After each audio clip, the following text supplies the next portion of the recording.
আপনাকে আপনার সুন্দর কোশ্চেনের জন্য যে আমরা ইতিমধ্যে হলো যে আপনারা জানেন আমাদের ঢাকা জেলার বিজ্ঞ জেলা ম্যাজিস্ট্রেট স্যার জনাব তানভীর আহমেদ স্যার এবং মহামান্য হাইকোর্টের একটা নির্দেশনা রয়েছে 17 তারিখের ভিতরে অবৈধ যেসব ইটভাটা রয়েছে সেগুলো ঘুরিয়ে দেওয়ার জন্য।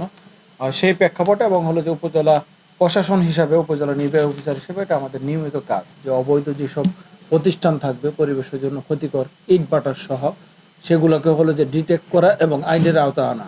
সেই লক্ষ্যেই হলো যে আজকে আমরা আমার সাভার উপজেলা আমিনবাজারে ২টি ইটভাটাকে আমরা সম্পূর্ণ চিমনি ঘুরিয়ে দিয়েছি গণমাধ্যম কর্মীদের সম্মুখে।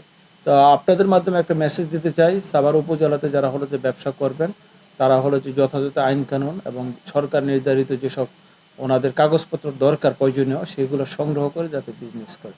অবৈধ ব্যবসায়ী যারা আছেন তাদের বিরুদ্ধে আজকে যেরকম আমরা চিমনি ঘুরিয়ে দিয়ে দৃষ্টান্ত স্থাপন করেছি এবং বিগত বেশ কয়েকদিন যাবতে সেটা করছি, আগামী দিনগুলোতে সেটা অব্যাহত থাকবে।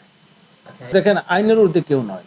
যে এই ধরনের করবে কার্যকলাপ করবে তাকে আমরা পর্যায়ক্রমে আমরা হলো যে আইনের আওতায় নিয়ে আসবো।